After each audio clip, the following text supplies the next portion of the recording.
Hey, it is Stryker. Welcome to Tuna on Toast. Let's build this community. Hit that subscribe button. And I want to give a huge thank you to Velvet Hammer Music and Management Group for having my back. They said, Stryker, we love the podcast. Keep doing them. As a result, you get one every single week. So without any further ado, thank you, Velvet Hammer. Here is another episode. This is Tuna on Toast. Vic Fuentes from Pierce the Veil is about to get here. I believe opening up the Metallica Blackened for Vic, he'll enjoy it. This has to be Vic. Who is it? Vic. It's Vic. There he is. Oh, the No Effects shirt. Hi, Vic. Cardigan's on. Good to see you. Look at that. And I have a band shirt on under here. Echo the Bunnyman. What are we doing? Vic, I gotta tell you something. Your only Davey Havoc came over this late at night before. Oh, wow. So before we go into the Tuna The King of Darkness. Yes. Can we sit by the fire for a second and relax? I would love that. Is this like a bourbon or something? This is a whiskey. Okay. Well, cheers. Cheers. Thanks, man. Thanks for having me. Cheers to Vic Fuentes. Good to be here. Jaws of Life. Here we go. Yes. Ooh, that's nice. That's pretty good. Feels so good. Feels You good relaxed? right now. Yeah. Okay, let's go. Come on. All right, here we go. That's your seat right there. Thank you, sir. Of course. Thank you, sir. Let me close this. Oh, yes. Vic is here. You comfortable? Very comfortable. Wow. This is incredible. Thanks, man. Wow. The Stryker show. Look at this. It's an honor. Wow. Hey everybody, and welcome to another episode of Tuna on Toast. So excited for my guest today. Here we are in my guest bedroom. The front man from Pierce the Veil, Vic Fuentes, is here. Thank you again for being here, man. Oh my God. I've never felt so pampered and like important in my life than the way you made me feel right now. Just welcomed me into your house. Yeah. Had whiskey waiting on the fireplace Yes. with a lit fire. Right. We had a moment at the fireplace. Yes. I don't even, this is incredible. You don't have I'm home- like speechless. You don't have home city advantage right now because Right. you're from San Diego. You're up here in LA. You're filming a video tomorrow. And I love to roll out the red carpet for everybody that comes over. And, you know, I'm very happy that you and I are basically dressed the same tonight. Dude, we look ridiculous right now. For those of you that are listening and not watching right now, Vic, tell everybody our wardrobe, please. We're both like trying to be like punk rock Mr. Rogers right now, and it's like it only works if one of us is doing it. When both of us do Christ. it, we just look pathetic, and it's You look way better. You have a No Effects shirt on and a green cardigan. I have an Echo and the Bunnymen shirt on and a blackish gray cardigan. We both have some sort of boot on. Yours are Doc Marten lows. Mine are some other brand high tops. I think that like alone, each of us looks great. Together, we look insane. We should go out after this. Let's Uber on me. Let's just go and whatever time you start the video tomorrow, I'll make sure you're on time. It's so funny because I was picking out my outfit for this, and I was just like, "Yeah, this is it. I think this is right." Yeah. Well, you look great. Damn it, I love it. What feelings do you have when you have a new daughter in San Diego, but this is professional stuff you are doing right now, where it does take super focus. This is your career, but yet Right. you have a new human in your life, and of course, your great wife. Right. I honestly think it takes like some pressure off of like regular, off of things like this, honestly, because I'm like so focused on like my baby Violet and my wife and like trying to figure out how to be a dad right now. Everything else is just kind of like, it doesn't, I don't know. I don't have as much time to kind of like overthink it. You know what I mean? So Right. I'm just kind of like, I was just honestly just excited to see my friend Stryker and hang out. And like, that was the only thought in my mind. So yeah, it kind of takes some pressure off. I don't know. It's cool. What was the date that your daughter was born? February 9th. And when did the new 5th full length, The Jaws of Life, come out? I see where you're going with this. It came out February 10th on my 40th birthday. Oh my gosh. So a lot happened that week. It was wild. This year in general, it's just been like so so crazy. We've done like so many things. Like we got married, got pregnant, had a baby, finished an album, put out an album, recorded. Like it's just like started touring. Like it's been like the gnarliest year of my life. It's been amazing. I don't want to get too like, here, lay down on my sofa for a psychology session or therapy session, but did all of these things sort of start going because you were in a different place mentally, or it was just it happened to be a time of year in your life where marriage, baby, record? Which one came first? It all just kind of fell into place. I don't know. It was weird. It was just it all just started somehow coming together, and then like, you know, timing, nothing could be timed at all properly, or, you know, like it was all just it all just sort of happened at the same time. And yeah, it's pretty wild. I could not have planned any of this like this. So.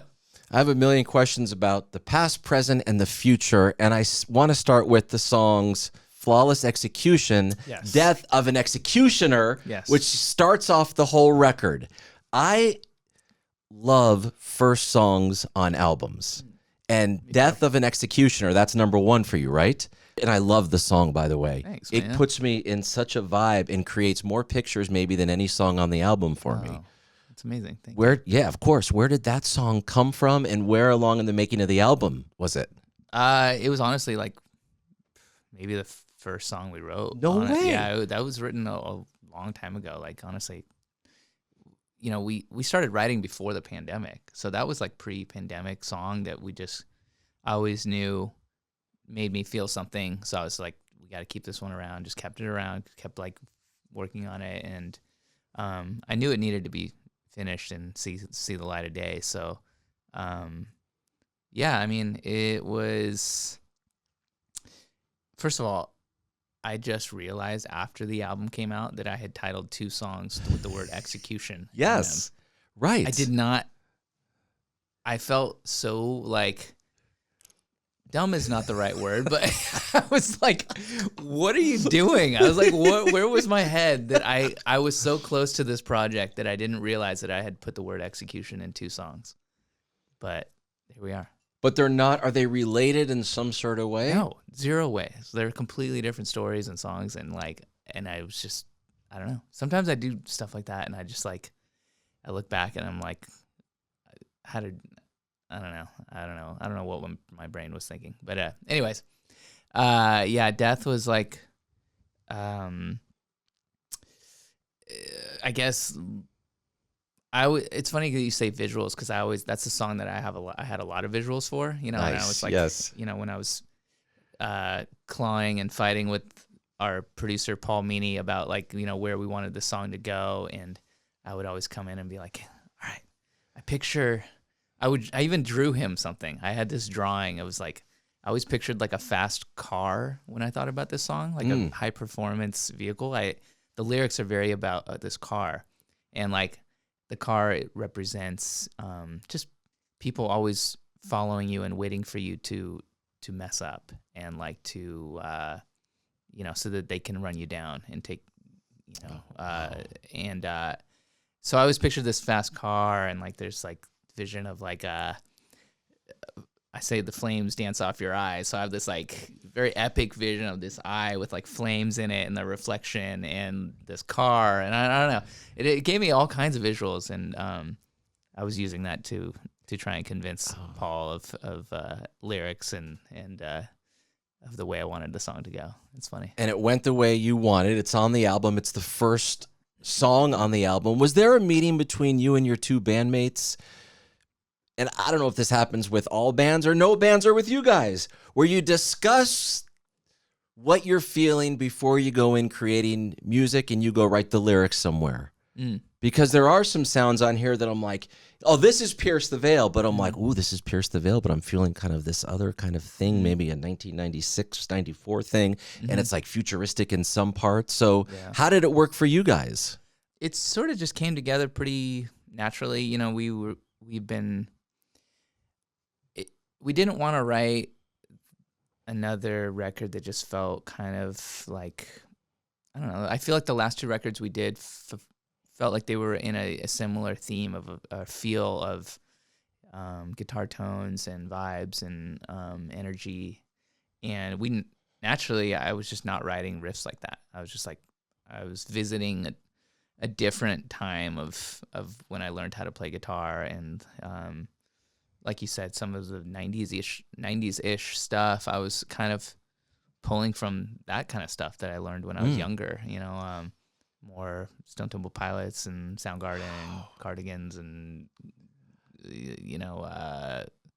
Cranberries and Bush and stuff like that, because before we ever started touring, I was playing bar shows, like playing like 4-hour sets with my best friend in our band and playing all these bands, like all kinds of those bands and Pearl Jam and 311 and like covering like so many different genres of music. And so I learned how to play guitar like by doing those kind of shows and learning that kind of music. So I think I was pulling from then, a little more for this record. Is it possible that you were pulling from that time because of comfortability? We went through this pandemic, and I think we all wanted to feel nostalgic and have nostalgia in our life. And maybe without even thinking, you're like, I love STP and Bush and 311 and the Cranberries and the Cardigans. And just without even realizing it, that's what you started doing. I think that I was just craving something else that wasn't just like these high gain amps, and wanting a little more dynamic to the sound, and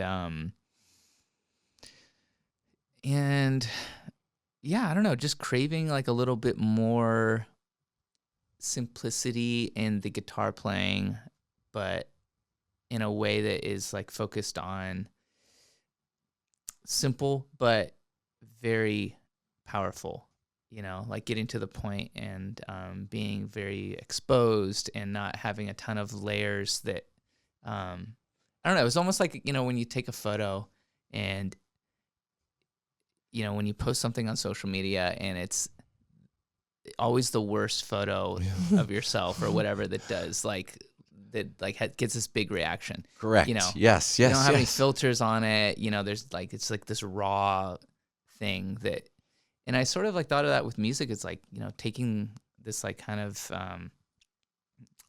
curtain and this kind of veil off of the music and just getting down to like just a rawness of powerful, simple riffs that are melodic and memorable. And so that was my goal, was to just kind of like really let people like sink their teeth into this and like be able to hear everything, and so that was a big goal with this record. And the producer Paul Meany from Mute Math, who's worked with a lot of incredible artists. Was this your first time working with him? Yes. Why did you guys decide to work together? Is it because he was bringing in something maybe you haven't really thought of doing? And did it ever make you feel uncomfortable in a good way to have this new person in the room with you?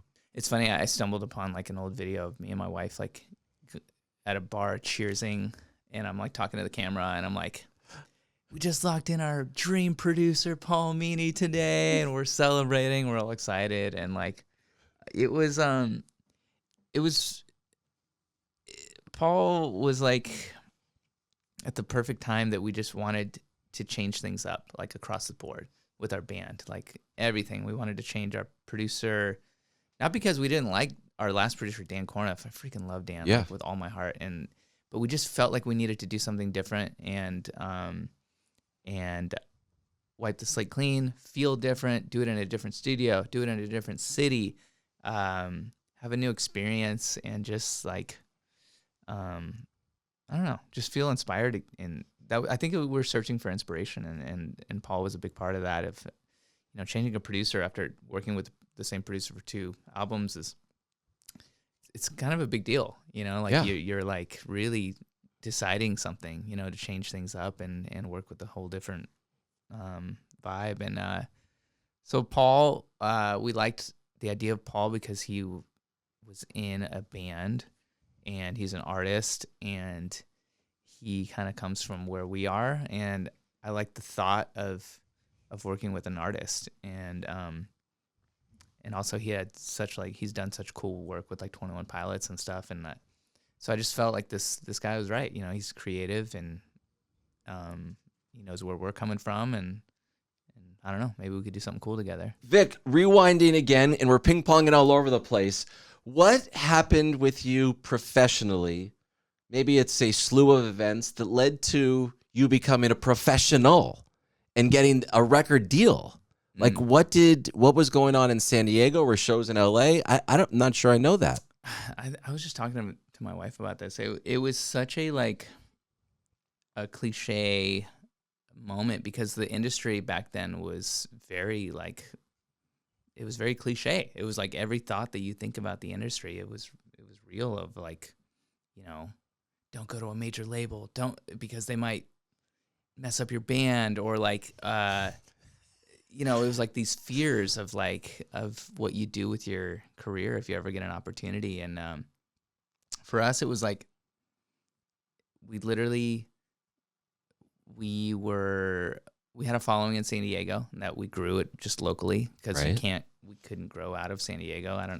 LA was like untouchable and too hard to play in a show in LA, and 'cause no one will know you there, you know? And so yeah, we grew this fan base in San Diego. It got the attention of somebody, and then that person passed our demo to somebody else, and then somebody else, and it ended up in the hands of Steve Reddy, the owner of Equal Vision Records in New York, and he flew from Albany with their team, and it was like Dan Sanshaw and Steve Reddy, the main guys at Equal Vision. They flew from New York to see us play a local show in San Diego. Oh my! So do you have a nervous stomach ache before that show? Dude, I don't remember being nervous. I just think that we were so like dialed in with our local scene. Like we like loved it so much. We go to shows, we play shows. This is our home basically, you know? So we played this show and it was insane. It was amazing. It was so much fun. Is there moshing and people just going nuts at it? Jumping on the stage, you know, like stage diving like every 5 seconds of the show. And then, you know, just the cliche play out of a record deal happens. So they take us out to dinner and they offer us a record deal like that night.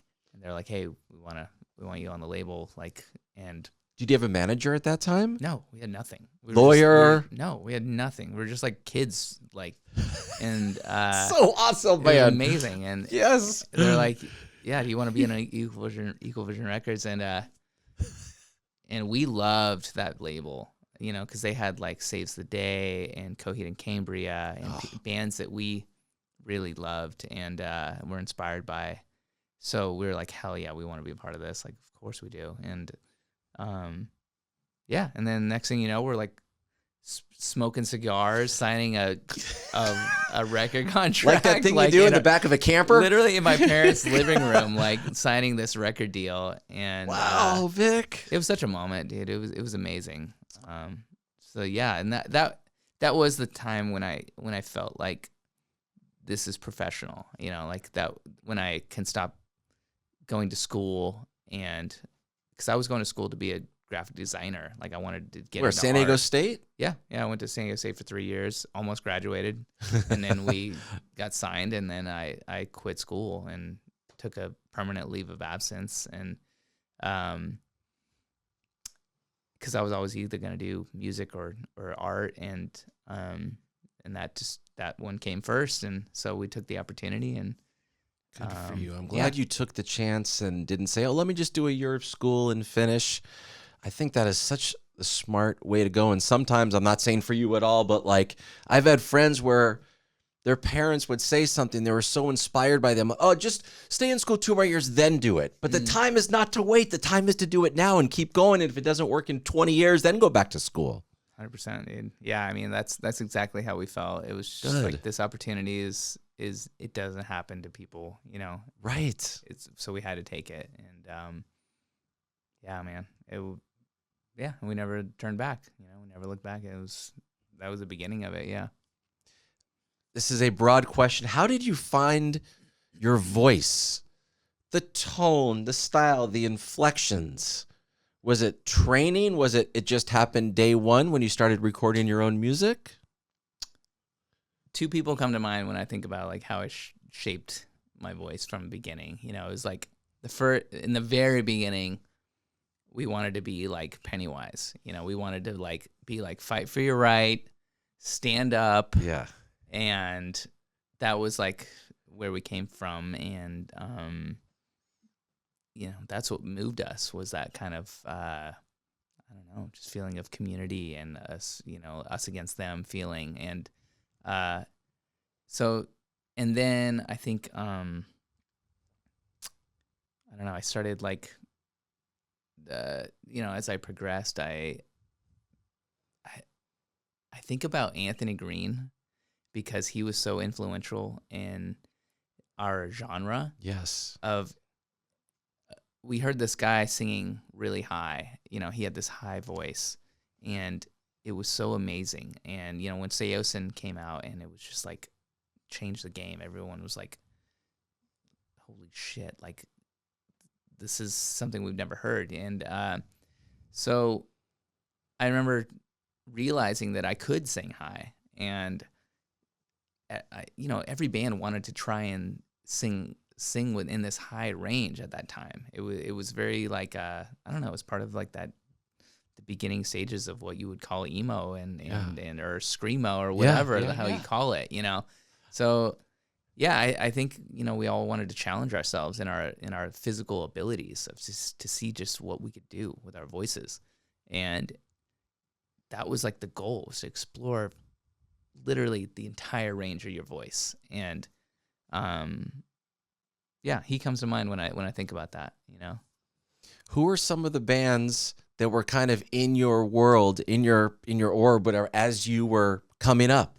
Like, you opened for them or they opened for you, you were on the same bill, and you were like, yeah, these dudes, these are whoever, they're all right.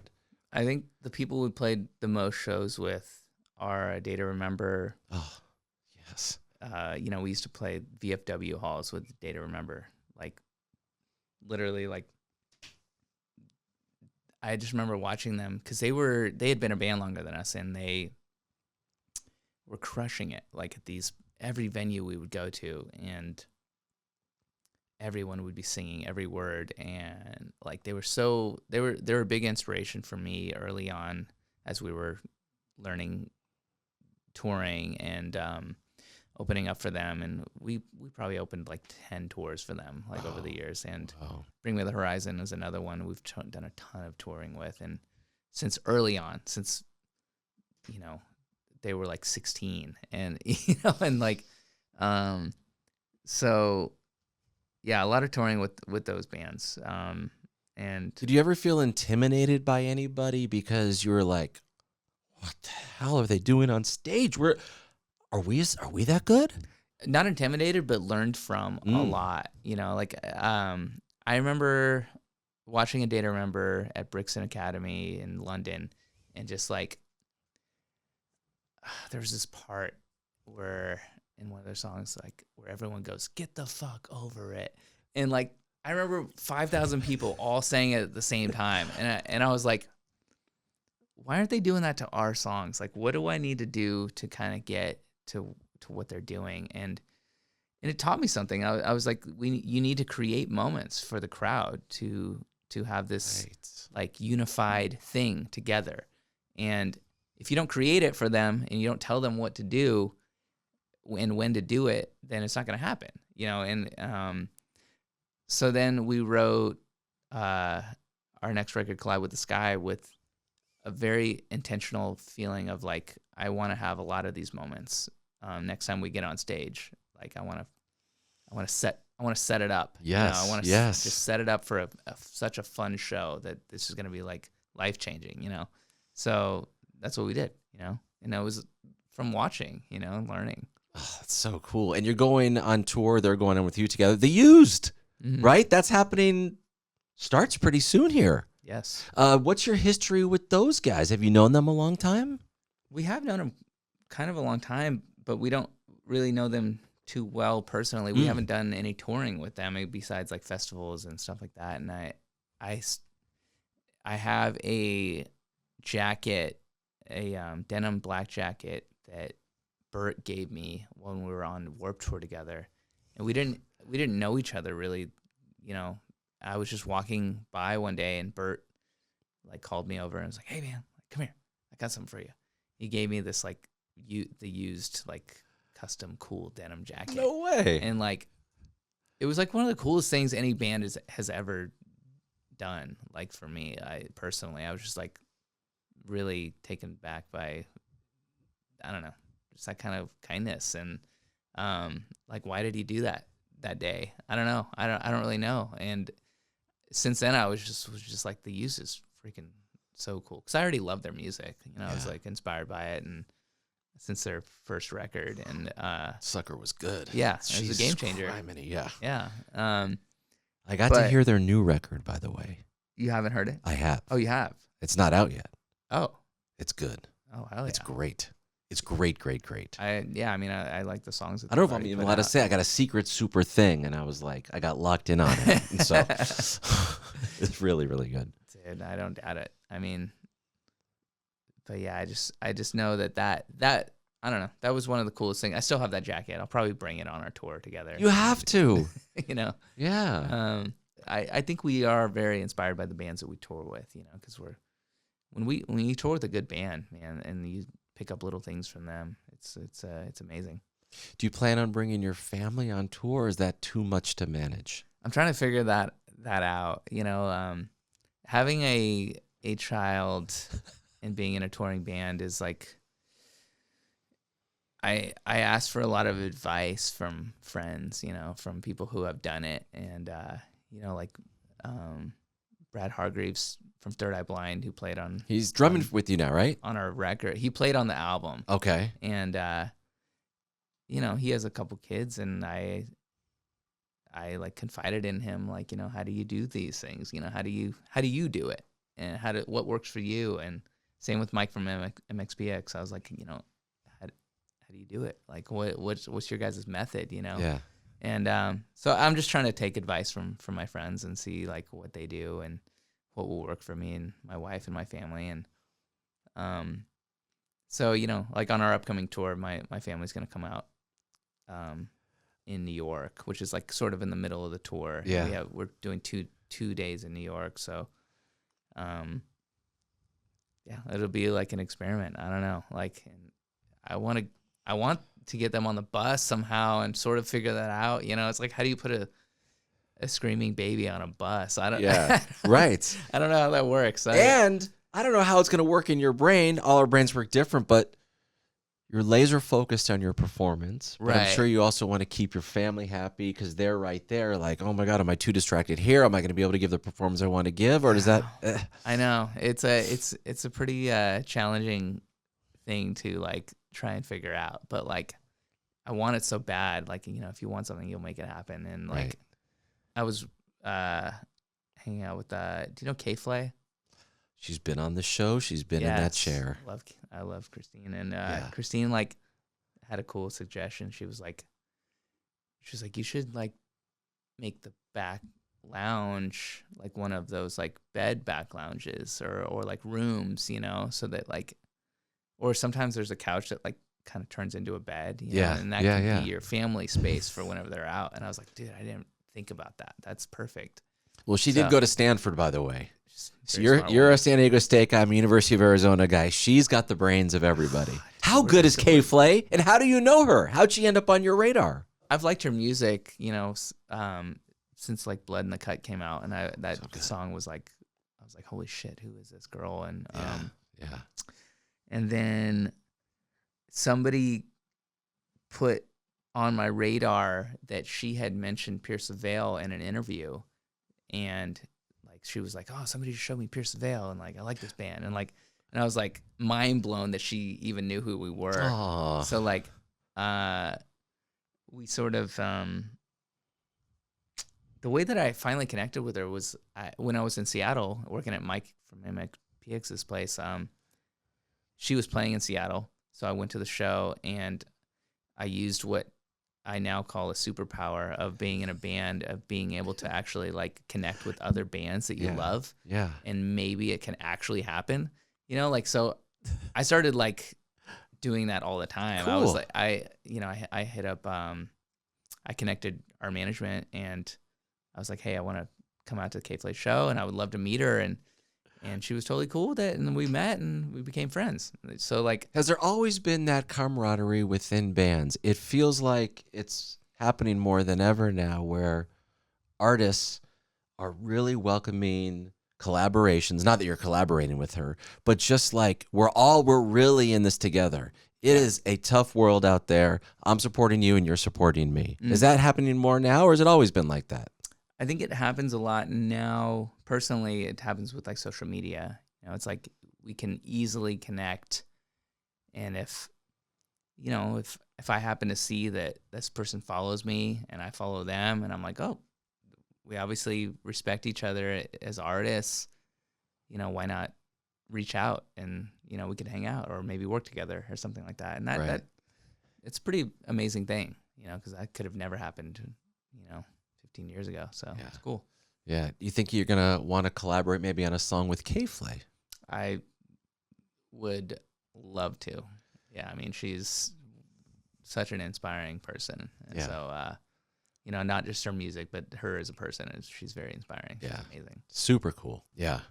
Vic, as we sit here today, as I look at your career, you have had so much success without a ton of like radio and the MTV. I mean, you built up this fan base that is just so enthusiastic, who I love so much. And you guys are going to be huge, whether you have 20 songs on the radio or no songs on the radio. So what is success for you today? Success to me is being able to continue doing what we're doing, like for as long as we can, and to book a show on any given day, on any given year, and just be able to play for these fans that we built this relationship with over the years. And I remember when we did our first album, our booking agent, who's one of my best friends, Dave Shapiro, he kind of like, I don't know, he laid out this little statement about how longevity is such a key for a band. And like, if you want to be like, I don't know, just one of those bands that can kind of play forever, you got to build these roots and kind of start slow and kind of make your way. And that always stuck with me. And I think that's kind of how we ended up doing things, is just really starting super small and just kind of every little step kind of building from there. Going back to something you mentioned about playing 2 to 3 hour sets and doing covers with a friend of yours and learning all those songs and learning all the lyrics. At what point, or how old were you when you started to write your own music? I was probably like 16. 16 or 17. Yeah. Did many folks hear those songs at 16, or were you doing it to see if you could just do it?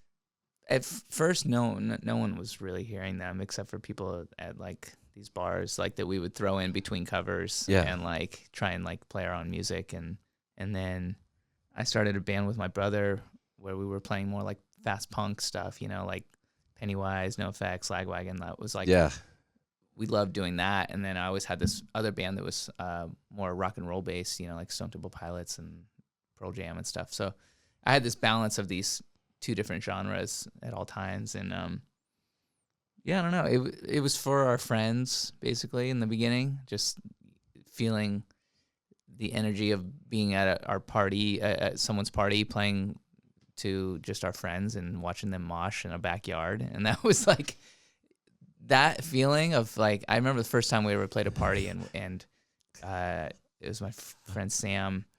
She would throw these amazing parties and we played it, me and my brother in our band, and I remember the first time just a little pit broke out in the backyard. Yeah. And that feeling is the exact same feeling I still get today when we're playing any size venue, like a festival or whatever. It's still the same exact feeling. That is it's so just cool. Like, holy shit, these people are moving to your music. Right. And that energy is wild.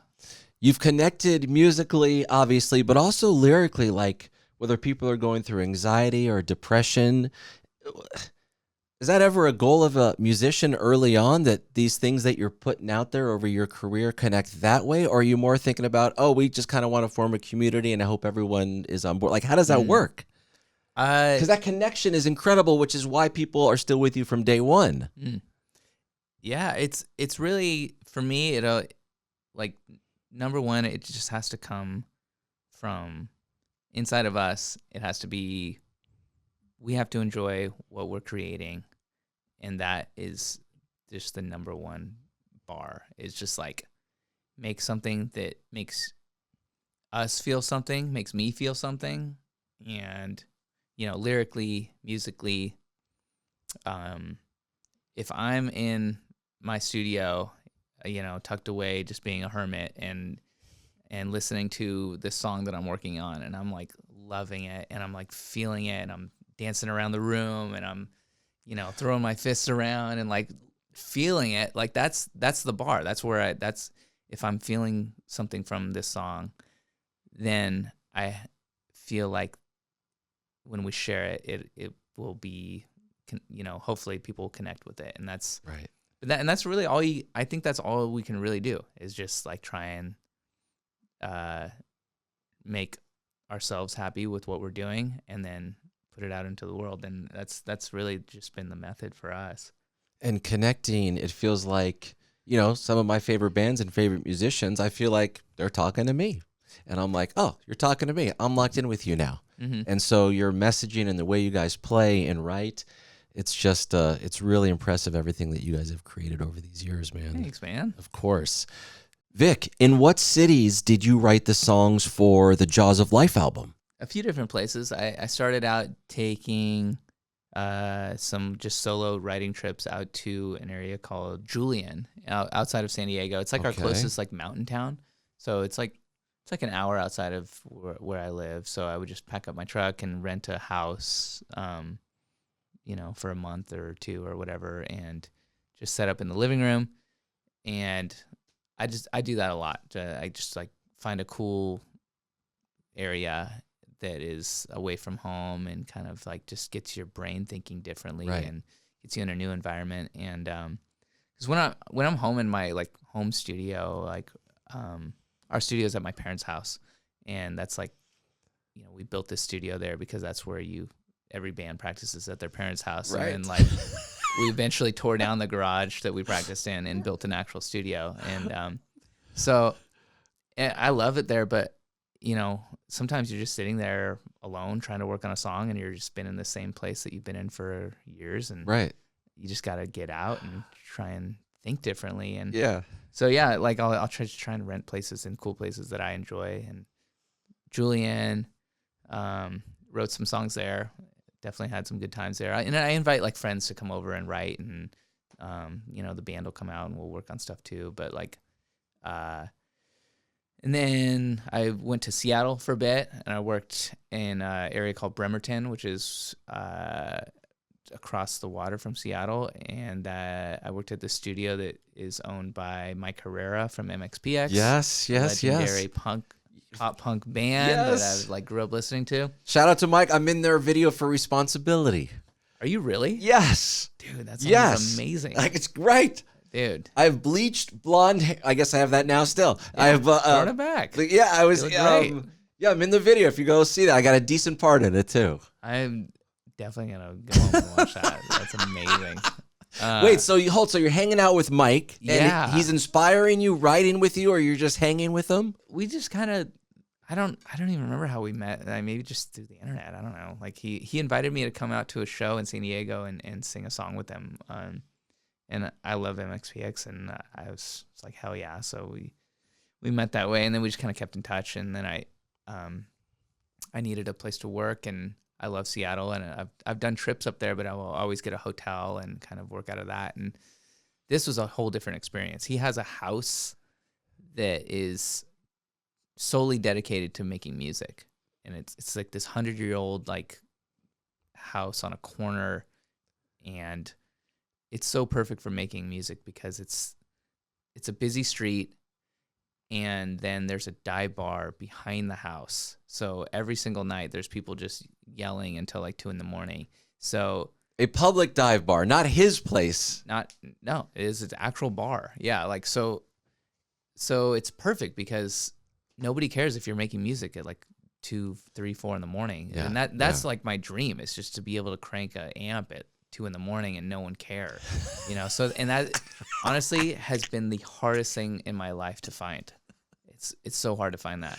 To find a place at 2 a.m. to crank up your amp. Yeah, like because I'm one of those like night writers. Like I remember I saw this painting. It was like artists, and it was like all these like windows, and they were all like dark, and then there was the one that was lit up at like 4 a.m. And so I love working at night, and that's been like a really challenging thing for me over the years. And so his place was perfect. So I would just, I spent like a couple months there working and going into the city, watching shows to get inspired. Just, living my whole like emo grunge rock life, pretending I'm like, back in the 90s. Like, and it was incredible. I had such an amazing experience and wrote a bunch of songs out there. That's awesome.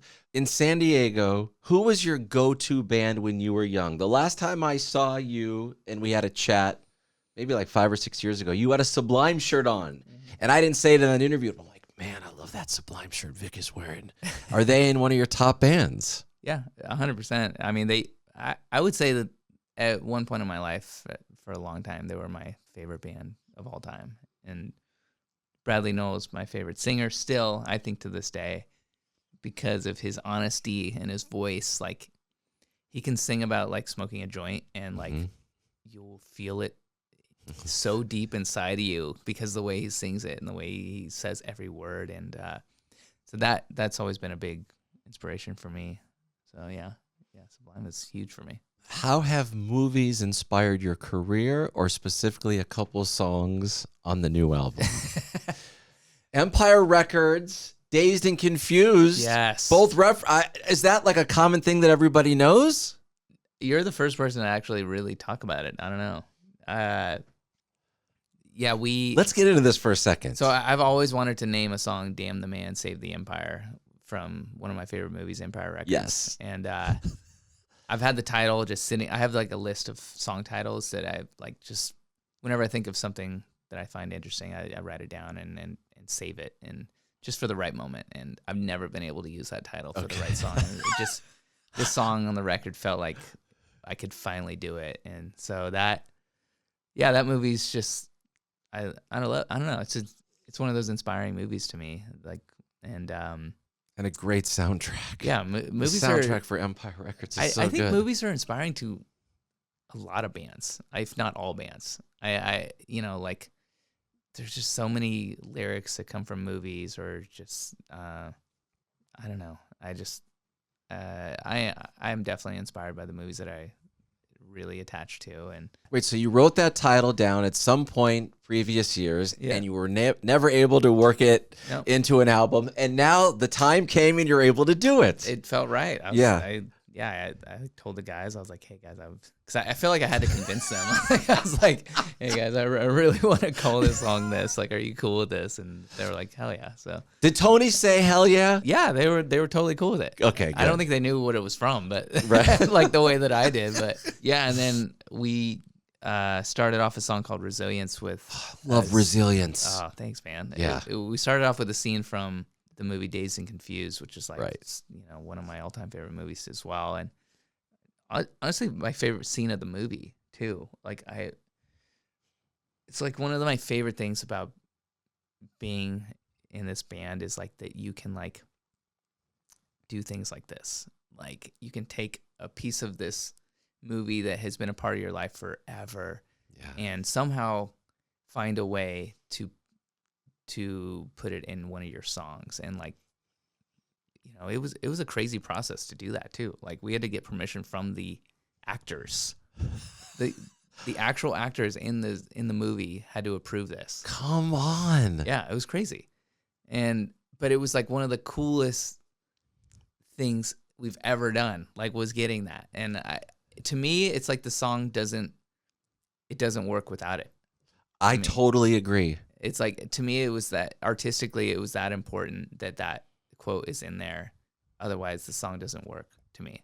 I don't know why. It was just like the balance just felt perfect, you know? Okay, so you just named 2 movies that you love. You got them in the album. What are some movies that you've seen at least 10 times? Or if it's on, you'll give it at least 8 minutes of time to like 30 minutes. Like for me, like if Karate Kid is on, I'm going anywhere from 4 minutes to 40 minutes of my time. If Old School is on, the same thing. Wedding Crashers, Pulp Fiction, Once Upon a Time in Hollywood. Oh yeah, God, those are all great. Wayne's World is like my favorite movie of all time. Yes. So like, I just can't not watch Wayne's World. Wayne's World's it's so my favorite movie that I actually haven't watched it in years because I know it, so I can literally play it out in my brain. Yeah. I can play out every scene in my head, so I don't need to watch it even anymore. Every year, me and my best friend Curtis Peoples, we watch Christmas Vacation. It's a tradition. Right. We drink White Russians. Okay, right. Yeah. Yes. Yeah, we drink White Russians like all night, which is like way too much milk to be drinking. We always joke about how much milk we're about. You ready to crush some milk tonight? I love Christmas Vacation. Yeah, that one so much. That's a tradition. And wait, hold on a minute. Now that you have a daughter, are you going to be like Clark Griswold at your place and put up some lights and have a million family members over and dried turkey? And I often already feel like Clark Griswold. Like when I'm putting up Christmas lights every year, like you are Clark Griswold for sure. Like that is like Clark. Yeah, that's who you summon. Will you please, in your next album, 3-4 years from now, get permission from Chevy Chase and just name it. That Shitter Was Full could be the name of the song. I love that you said 3 or 4 years from now because you know that we don't write records. That's right, yeah. Exactly. Oh, my God. Great. Before I let you go, I'm going to play Emergency Contact on my show right now. It's in the top 10. Did you know that? I just found that out. Like so my best friend Curtis Peoples and we've been writing music since we were 16. We're the ones that we would play in the bars together and stuff. So we co-wrote Emergency Contact in Seattle at Mike from MX. I was having trouble saying MXPX. From his, we wrote that song there, and we've had this pact that it's probably been like for like 10 or 15 years that he always said if we ever get a top 10 song, he's going to get a tattoo. And it's going to be the stick figure guy from Pearl Jam. Yes. Like I don't know why we decided that, but like that's what he always wanted to get. So we broke the top 10 with a single, which blows my mind. That doesn't happen to our band. I can't believe that this is even real life. And so now he has to get that tattoo, and we're gonna go do it soon. Wait, matching tattoos or just he's Not going to get the... No. Okay. This is all him. Yeah, I don't have any tattoos, so this is all him. And where in the process was this song written? Early, towards the end? Did it take 10 minutes to write? 10 weeks? It did take like an hour to write. No! It was just like perfect moment. And we just came back from... We were watching this artist named Mallrat. You ever heard of Mallrat? No. She's kind of longer... She's Australian, I think. Okay. Yeah, Australian girl. Amazing artist. I was like super I was listening to her music like constantly while I was in Seattle, and we were like came from her show, and we were like feeling very inspired, just like make something, and we wrote this song, and it's been like I think my favorite song like on the record really since we wrote it. Like I just like it was one of those. It was the song that I just couldn't wait to show everyone. You know, every time I would play it in my truck or my, like in my studio, I just like couldn't wait to show people. So. Congratulations, man. Thanks, man. And it's not unheard of from my vantage point for Pierce the Veil after all these years to have a song in the top 10. As you said earlier, it's not all of a sudden go from here to number one. It's a slow build. Yeah. And here you are. You got the fan base, you got the songs, the creativity. You're super nice and you're smart. Seriously, man. I appreciate it, man. Yeah, Thank you so thanks much. for being on the show, Hey. Vic Fuentes. It's an honor. Wow. Thank you. Vic was just at my house. Thank you guys so much for listening and watching. Find them on the road with the used. And of course, The Jaws of Life is the album. For Vic, I'm Stryker. Thanks for watching. Happy snuggles. Bye-bye. Hope you enjoyed. Now hit that subscribe button. And for more Tuna on Toast, listen wherever you get your podcasts.